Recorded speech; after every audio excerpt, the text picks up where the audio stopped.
Hello friends, good morning. সকালবেলা আমি morning walk করে ফিরলাম।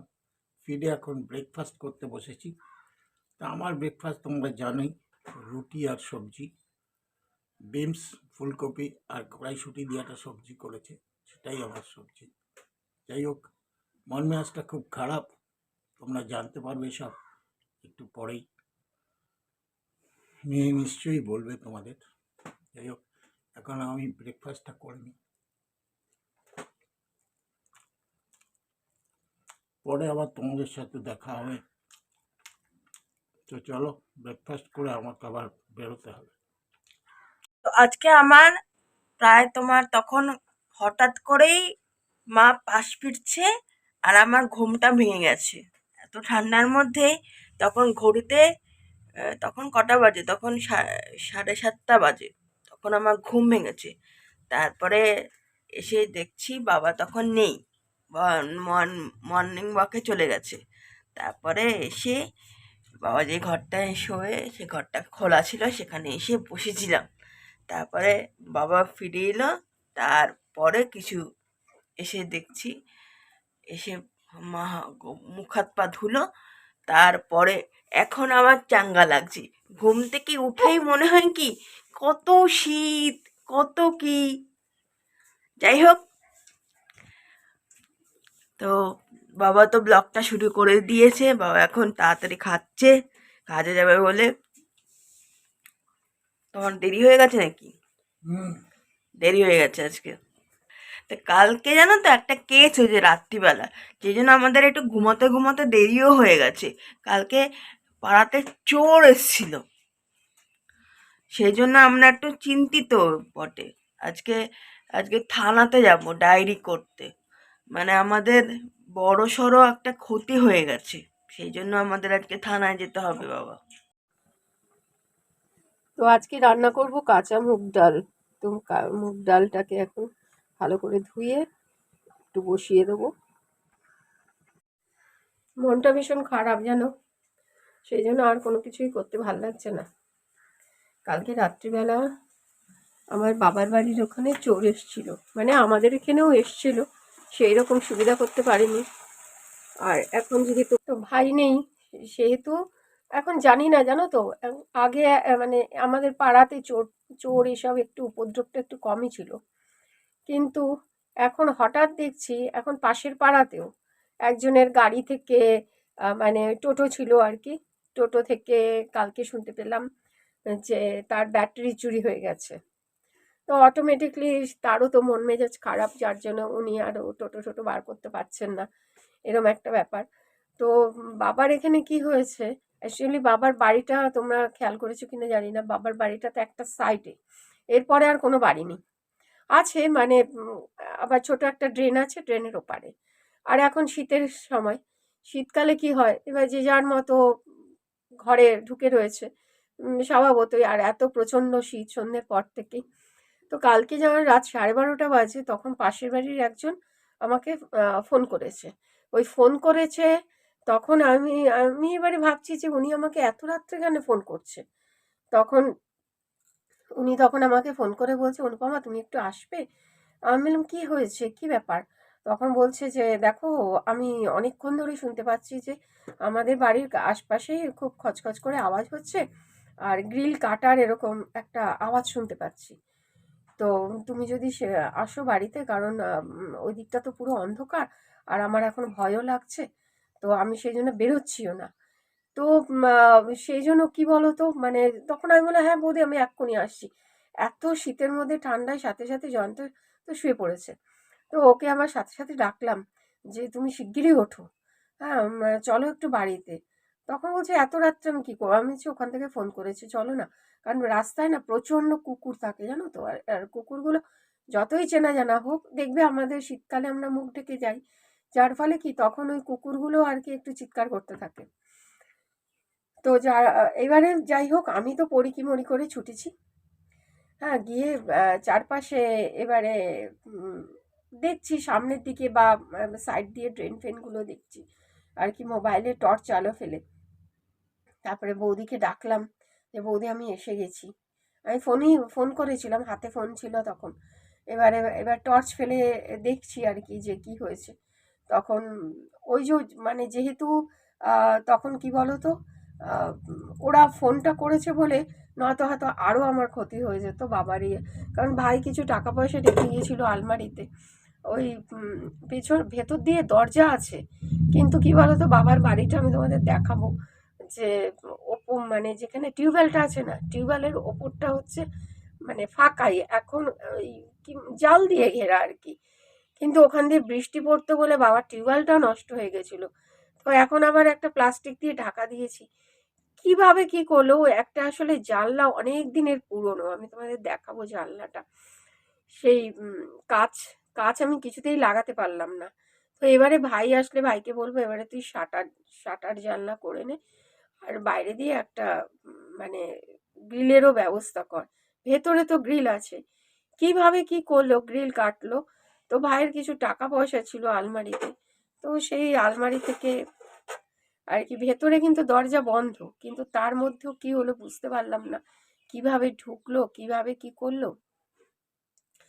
পরে দেখছি ভেতর দিয়ে দরজাটাকে ওরা ভেঙেছে, ভেঙে ঢুকে তারপর আলমারি থেকে বিশেষ কিছু ছিল না, অল্প কিছু টাকা পয়সাই ছিল, আর কিছুই নিতে পারেনি।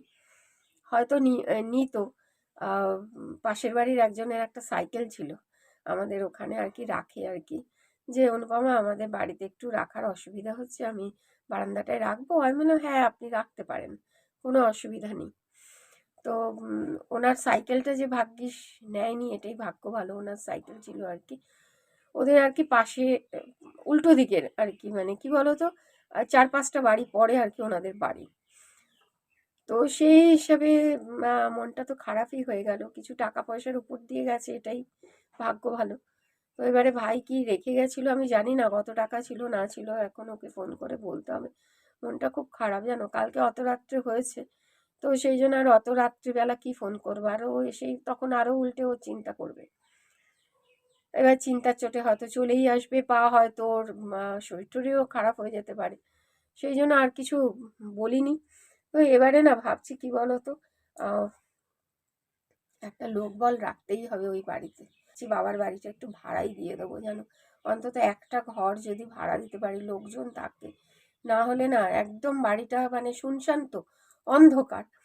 এবারে আলো টালো জ্বলে না, নিশ্চয়ই ওরা ওয়াচ করেছে, না হলে কিভাবে হবে, কারণ ভেতরে তো আর ভাই মানে ওটা আবার কি বলতো, দরজাটা তোমরা দেখেছো কিনা জানি না, যদিও কাঠের দরজা, কি করে কি করলো কোথাও মানে আমি বুঝতেই পারলাম না। তারপরে দেখছি আলমারি হাট করে খোলা, কিছুই করতে হয়নি, গিয়ে দেখছি। ওই জন্য মন টন না খুব খারাপ হয়ে রয়েছে জানো। তো এখন যেটা চলে গেছে সেটা তো আর কিছু করতে পারবো না, কিন্তু একটু তো মানে থানায় একটু তো ডায়েরি করে রাখা উচিত যে এরকম এরকম হয়েছে। এবারে আলমারি থেকে এবারে কি নিয়েছে না নিয়েছে আমি তো জানি না। এবারে ব্যাগের ভেতরে ভাই কি রেখে যায় সবসময় আমাকে, আমি আর বলি ওকে যে তুই যা কিছু আছে সাবধানে রাখবি। আমার ভাই আবার কি বলতো, যেখানে সেখানে যা খুশি, মানে গোছানো না। হ্যাঁ, এবার যেখানে সেখানে যা খুশি জিনিসপত্র রেখে যায়। তো আমি সবসময় বলতাম যে বাবার জিনিসপত্র বাবার হয়তো লাগবে না, কিন্তু তবু আধার কার্ড ফার্ড এগুলো ঠিক করে রাখবি, বা ওর আধার কার্ড এগুলো জায়গা মতো রাখ, এগুলো তো মানে। আর ওর না মানে গোছানো ভাবটা ওর কম, সে বলে বলে বলে বলে আমাকে গোছাতে হয় জানো। তা বিরক্ত লাগে না বলো। তো কি করব বলো, এখন যেটা চলে গেছে সেটা তো ওকে ফোন করব, করে আর কি আস্তে ধীরে বলবো, যেন মনটা খুব খারাপ হয়ে রয়েছে। রান্না বান্না কিছু করতে ভালোই লাগছে না, কিন্তু তবুও তো করতে হবে, খেতে হবে। এখন একটু আলু ভাজছি, একটু মুড়ি খাবো আলু দিয়ে। এই দেখো একটু আলু ভেজে নিচ্ছি এখন, এই একটু মুড়ি দিয়ে ব্রেকফাস্ট করে নেবো। আর কালকে যে ফুলকপি এনেছিল সেই ফুলকপিটাই আজকে রান্না করব। এখনো কাটিনি, আস্তে ধীরে এখন কেটে নেব আর কি। এখানে ফুলকপি এখন কেটে নিলাম, আর এখানে আলু কেটে নিয়েছি। হালকা করে এখানে একটু ফুলকপি ভাপিয়ে নিচ্ছি। তো আজকে হচ্ছে শনিবার, শনিবারে খুব কনফিউজ থাকে, নিরামিষ যেদিনই হয় আমাদের বাড়িতে সেদিন খুব কনফিউজ থাকে মা যে কী রান্না করবে।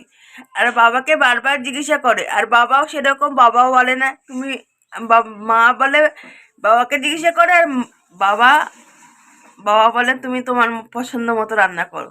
তো আজকে মার পছন্দ মতো রান্না হয়েছে, দেখি মার পছন্দ মতো কি কি রান্না হয়েছে তো তোমাদের একটু দেখিয়ে দিই।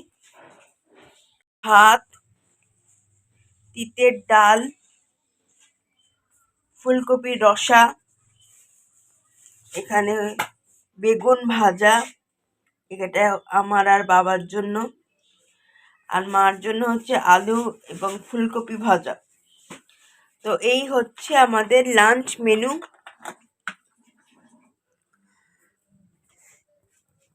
আর বাবা এখন ওষুধ খাচ্ছে, প্রত্যেকদিন ওষুধ খেতে ভুলে যায়। ওষুধ খেতে আমি ভুলে যাই, কী করবো, খেতে হবে ওষুধ বাঁচতে হলে। তো আমি খেতে বসে গেলাম। কই গো, দাও। আজকে আমাদের লাঞ্চ একদম পেট পুড়িয়ে খাওয়া যাবে না, অল্প অল্প খেতে হবে। কেন? নিরামিষ লাঞ্চ। কেন? তুমি তো বলেছো তোমার নিরামিষ খেতে খুব ভালো লাগে। নিরামিষ খেতে ভালো লাগে, কিন্তু ফুলকপির জায়গায় যদি ওলকপি হতো তাহলে আমি বেশি খেতাম, বুঝিনি। আমার ভালো লাগে না ওলকপি, সেই জন্য আমাদের বাড়িতে আসে না। মানে আসে, আমি করেও দিয়েছি এর আগে, হয়তো তোমাদের দেখিয়েছি ব্লগে। আসলে ওলকপিটা না আমার ঠিক ভালো লাগে না, আমার বাবা মাও খুব একটা খেত না, আমাদের বাড়িতে আসতো না। আসলে ছোটবেলার অভ্যেস একটু, ওই ফুলকপিটাই, আর ফুলকপিটা ভালো লাগে খেতে। অ্যাকচুয়ালি আমরা আগে ভালো খেতাম হচ্ছে বাঁধাকপি। বাঁধাকপি খেতে হেভি টেস্ট। হ্যাঁ, বাঁধাকপি হয় না খেতে, যেহেতু ওদের আমাদের জন্য আর কি হয় না। তাও এবার একবার করেছি না, দুবার হয়েছে। ওরকমই হয়েছে বাঁধাকপি। তো যাই হোক, শীতের সিজনে আরেকদিন বাঁধাকপি অবশ্যই করবো। জড়ো হয়ে যাচ্ছে ঠান্ডায়, কেন প্রচন্ড ঠান্ডা লেগেছে তার মধ্যে আমার। আমাদের মহেশতলা থানা সাথে এসছি, এইটা হচ্ছে থানা আমাদের। এখানে একটা শিব মন্দির আছে, তো জয় ভোলে বাবার জয় হোক। আর এখানে পুলিশের গাড়ি, আর এখানে বাবা। ডায়েরি করে এখন বেরোচ্ছি, একটা ডায়েরি নাম্বার দিল আমাদেরকে, তো বলল ইনভেস্টিগেশন হবে। তো এখন অপেক্ষা করতে বললো, ওনারা ইনভেস্টিগেশন করবে।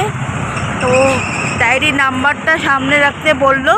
তো আজকে জেলটা দেখলাম, যেখানে মানে আসামিরা বন্দি থাকে আর কি। তো এখানে আমাদের এক রিলেটিভ কাজ করতো কিন্তু এখন আর সে বেঁচে নেই। তো সেই জন্য সে যখন ছিল, একবার এসছিলাম যখন আমি সাংবাদিকতা করতাম, তখনও এই থানাতে এসছিলাম। তো অনেক দিন পরে আবার থানাতে আসলাম। তো থানাটা তো আর ঘোরার জায়গা নয়, বাট অনেক কিছু আরেকবার থানাতে আসতে হবে, যেখানে কারণ বোধহয় মামার কিছু পাস বই এগুলো মিসিং আছে। তো সেই জন্য ওনারা বললো যে ব্যাংকের সাথেও কথা বলতে, যে সেগুলো মার সাথে কথা বলতে হবে। তো মা আসলে ভালো হতো, আমি আর বাবাই এসছি। তো আর বাবার একটু জানাশোনা রয়েছিল, তো ওনাদের বললো, রিকোয়েস্ট করলো যদি ইনভেস্টিগেশনটা আর কি বেশি করে হয়, তাড়াতাড়ি হয় আর কি। তো এটাই। তো এখানেই ব্লগটা এন্ড করছি, না তো ভালো লাগার মতো কিছু নেই। তো এখানেই ভিডিওটা এন্ড করছি।